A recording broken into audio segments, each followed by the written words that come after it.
मैं सरताज आलम, खबर 7 से। हम लोग उत्तराखंड के हल्द्वानी में, और हल्द्वानी में इस वक्त हम लोग कोतवाली के ठीक बाहर हैं, लेकिन आपको लेकर चलेंगे लामाचोड़ इलाके में, कमलवा गांजा क्षेत्र में। अभी 3-4 दिन पहले ही सगे चचेरे भाई ने गोली मारकर अपने भाई उमेश नैनवाल की हत्या कर दी थी। सभी लोग जानते हैं कि हत्या 20 बीघे उस जमीन को लेकर हुई कि जो एक चाचा की जमीन थी, अविवाहित थे और वो जमीन का बंटवारा नहीं हो पा रहा था। इस मामले में उमेश नैनवाल ने कुछ लेटर वगैरह सरकार को भी भेजे थे और वो जमीन को सरकार के देने के पक्ष में थे, लेकिन दिनेश नैनवाल इस मामले के खिलाफ थे। लेकिन जो अखबारों में छपा, पोर्टलों में छपा, वो इससे कुछ जुदा था। परिवार इस सब को लेकर नाराज है और आज वो अपनी बात भी रख रहे हैं कि आखिर उस जमीन को लेकर एक्चुअल था क्या मामला, उमेश क्या चाहते थे और दिनेश नैनवाल क्या चाहते थे। तो आपको साथियों परिवार के पास ही लेकर चलते हैं और इस पूरी घटना पर और भी ज्यादा आपको बताते हैं। हल्द्वानी में कमलवा गांजा इलाके की रामलीला के दौरान अधिवक्ता को गोली मारने की घटना को अब एडवोकेट के परिजनों का बयान सामने आया है।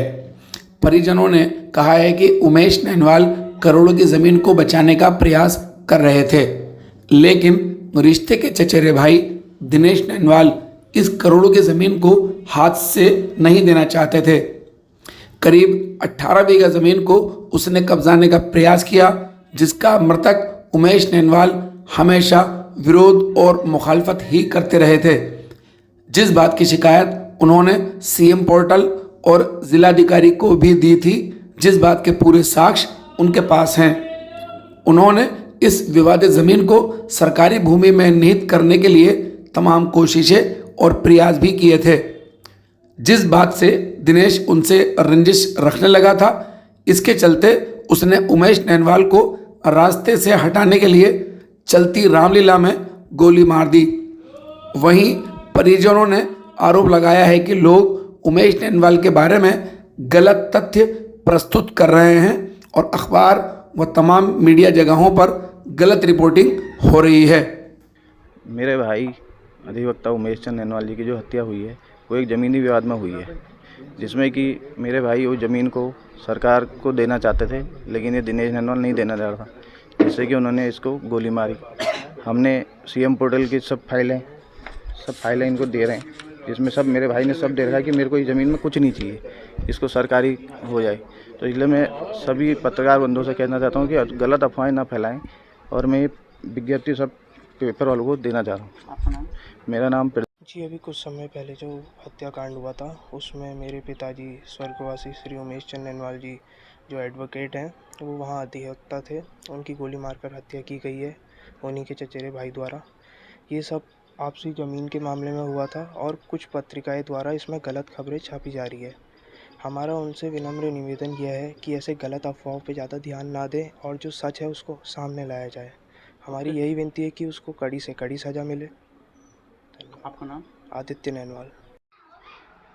ये उक्त तो मामला जो ज़मीनी विवाद का बताया जा रहा है, इसमें उमेश चंद नैनवाल, स्वर्गीय उमेश चंद नैनवाल जी सीधे इसको सरकारी ज़मीन घोषित करने के उपलक्ष्य के उसमें उन्होंने जो है पुलिस प्रशासन को दिया गया था और पुलिस प्रशासन वाले ढिलाई बरती गई है। इसमें कोई दो राय नहीं है कि उनका भी एक रवैया रहा है इसको डेली का, और मृत्यु का कारण ये भी हो सकते हैं। दूसरा, दिनेश नैनवाल वो आपराधिक प्रवृत्ति का शुरू से रहा हुआ है और 2005-2006 के आसपास से इनके बारे में कई सूचनाएं प्राप्त होती थी समाचार पत्रों के माध्यम से और कई लोगों के माध्यम से।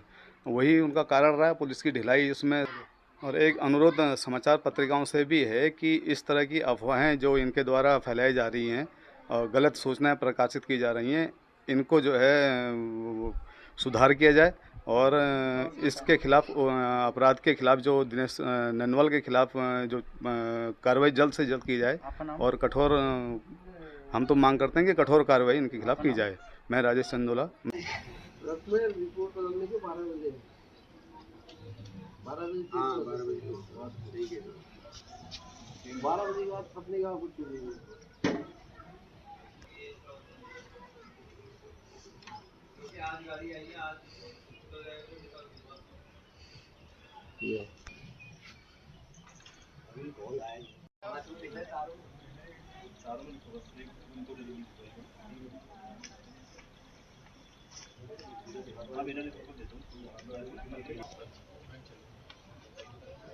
वहाँ से ले लो और क्लियर चाहिए तो मेरे वाले तो साथियों, हमने आपको ये पूरी कवरेज दिखाई। आपको हमारी ये लाइव कवरेज कैसी लगी बताना ना भूलें और इसमें लाइक, शेयर और कमेंट जरूर करें। साथियों, मैं चलता हूं। मैं आपका दोस्त, आपका भाई, मैं सरताज आलम, खबर 7 हल्द्वानी।